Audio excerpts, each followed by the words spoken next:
అందరికీ నమస్తే అండి. చాలా ఇంపార్టెంట్ సబ్జెక్ట్ మనం ఈ వీడియోలో మొత్తం డిస్కస్ చేయాలి. కొంచెం ఇంపార్టెంట్ సెన్సిటివ్ టాపిక్. ఎందుకంటే ఎవరికి నచ్చినట్టు వాళ్ళు చెప్తున్నారు. చంద్రబాబు గారేమో ఫోన్ చేస్తే పవన్ కళ్యాణ్ గారు ఫోన్ ఎత్తలేదు, టీడీపీకి జనసేనకి గ్యాప్స్ వచ్చాయి, ఇవన్నీ కూడా ఎవరికి నచ్చినట్టు వాళ్ళు చెప్తున్నారు.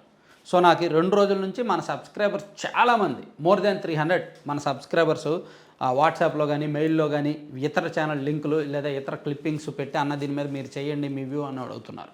సో ఇది నేను చేయడానికి కొంచెం కసరత్తు చేశాను. టీడీపీలో కొంతమందితో మాట్లాడా, జనసేనలో కొంతమందితో మాట్లాడా, అసలు ఏం జరుగుతుంది ఇంటర్నల్గా అనేది మాట్లాడితే నిజానికి పవన్ కళ్యాణ్ గారు 2 మీటింగులకు రాలేదు వరుసగా. ఒకటి సెక్రటరీలతో సీఎం గారు మీటింగు, ఐఏఎస్ ఆఫీసర్లతో మంత్రులతో సీఎం గారు మీటింగ్ పెట్టారు. సో దానికి పవన్ కళ్యాణ్ గారు రాలేదు.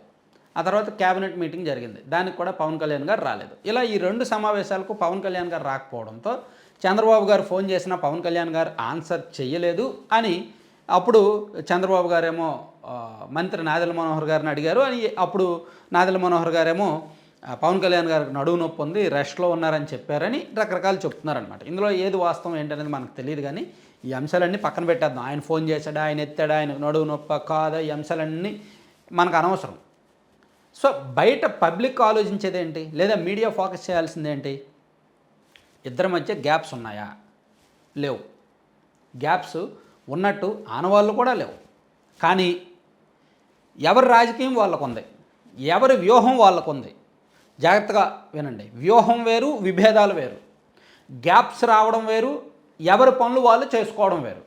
ఇక్కడ ఎవరి పనులు వాళ్ళు చేసుకుంటున్నారు, ఎవరి వ్యూహం ప్రకారం వాళ్ళు వెళ్తున్నారు. దానికి గ్యాప్స్ వచ్చాయి, విభేదాలు వచ్చాయి అనడం అజ్ఞానం, అవివేకం. సో అందుకే నేనైతే గ్యాప్స్ వచ్చాయని, విభేదాలు వచ్చాయని, ఇద్దరి మధ్య వైరం ఉందని నేనైతే చెప్పను. సో వ్యూహాలు ఏంటి, ఈ వ్యూహాల వలన ఏంటి నష్టం? పవన్ కళ్యాణ్ గారు ఒక వ్యూహాత్మకంగా వెళ్తున్నారు.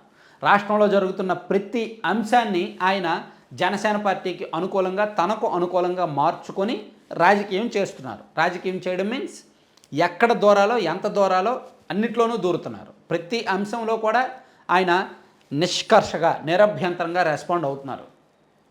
అవసరమైతే ఇప్పుడు చూడండి, తిరుమలలో తొక్కిసలాట జరిగింది, చైర్మన్ క్షమాపణ చెప్పాలి, ఈవో క్షమాపణ చెప్పాలని చెప్పాడు ఆయన. అలాగే తిరుమల లడ్డు కల్తీ జరిగింది, ఆయన దీక్ష చేశాడు,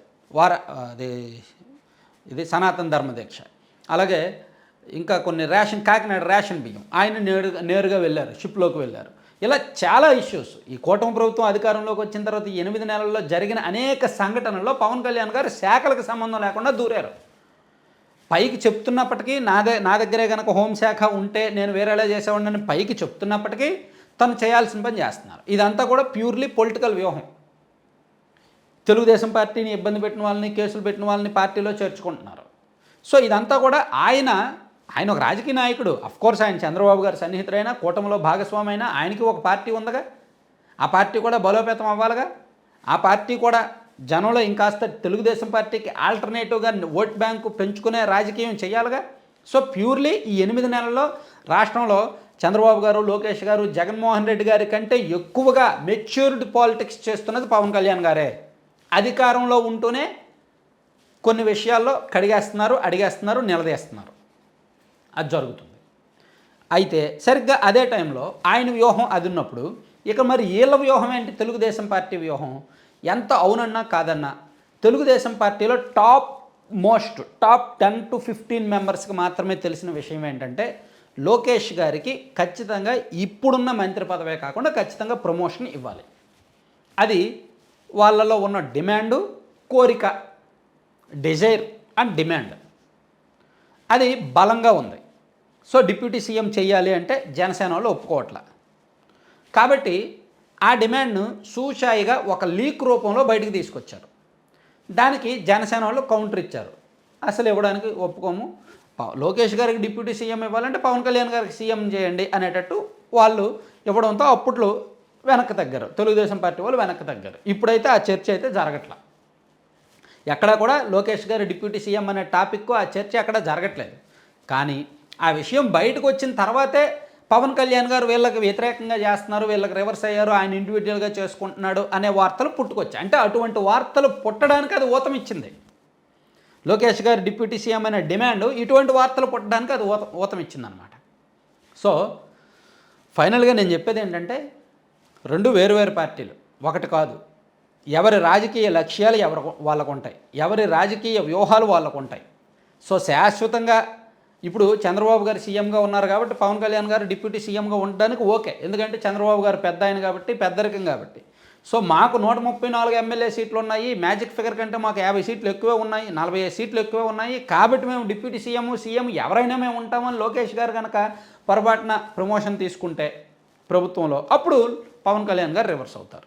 అయ్యే అవకాశాలు ఎక్కువగా ఉన్నాయి. ఆయనకు కూడా జనసేన పార్టీ కేడర్ నుంచి ఆ డిమాండ్లు వస్తాయి. సో దానికి తగ్గట్టు పవన్ కళ్యాణ్ గారు ముందు నుంచి అస్త్రాలు ఆయుధాలు రెడీ చేసుకుంటున్నారు. సో రేపు పొద్దున్న బయటకు వెళ్ళిపోతే ఈ ప్రభుత్వం మీద ఎందుకు తను బయటకు వచ్చాను అని చెప్పడానికి కొన్ని అస్త్రాలు ఆయుధాలు ఉండాలిగా, అవే ఇవి. నేను అప్పుడే చెప్పాను, నా దగ్గర హోంశాఖ ఉంటే నేను పరిపాలన మార్చామన్నాను, అప్పుడే చెప్పాను. అప్పుడు భవిష్యత్తులో గుర్తు చేస్తారు బయటికి వెళ్ళాక. సో ఇప్పుడు వెళ్ళిపోతారని నేను చెప్పట్లా. సో ఈ వ్యూహాల్లో భాగంగా, ఈ లక్ష్యాల్లో భాగంగా ఎవరు రాజకీయం వాళ్ళు చేస్తున్నారు కాబట్టి, ఎల్లకాలం కలిసే ఉండరు కాబట్టి విడిపోవడం 2029కైనా విడిపోతారు, 2034కైనా విడిపోతారు. ఇప్పటికిప్పుడు విడిపోతారని నేను చెప్పట్లా. సో అది ఎప్పుడైనా రాజకీయ పార్టీలు లాంగ్ లక్ష్యాలు అంటే సుదీర్ఘకాల ప్రణాళికలతో వెళ్తాయి. సో వచ్చే ఎన్నికల్లో నియోజకవర్గాలు బైఫర్గేషన్ జరిగిందనుకోండి, అప్పుడు వీళ్ళకి ఎక్కువ కొత్త నాయకులు కావాలి, వాళ్ళకి కొత్త నాయకులు కావాలి. ఆ నాయకత్వాన్ని కూడా ఆల్రెడీ చూసుకుంటున్నారు. వీళ్ళకి కావాల్సిన వాళ్ళు వీళ్ళని తీసుకుంటున్నారు, వాళ్ళకి కావాల్సిన వాళ్ళు వాళ్ళని తీసుకుంటున్నారు. మంగళగిరి నియోజకవర్గంలో గంజి చిరంజీవి గారిని, ఒంగోలులో బాలినేని శ్రీనివాసరెడ్డి గారు లాంటి వాళ్ళని, అటువంటి నాయకుల్ని జనసేన పార్టీలో చేర్చుకోవడం తెలుగుదేశం పార్టీ వాళ్ళు కొంత అబ్జెక్షన్ వ్యక్తం చేసినప్పటికీ డైరెక్ట్గా నో చెప్పలేకపోయారు. సో అది రాజకీయం అన్నమాట.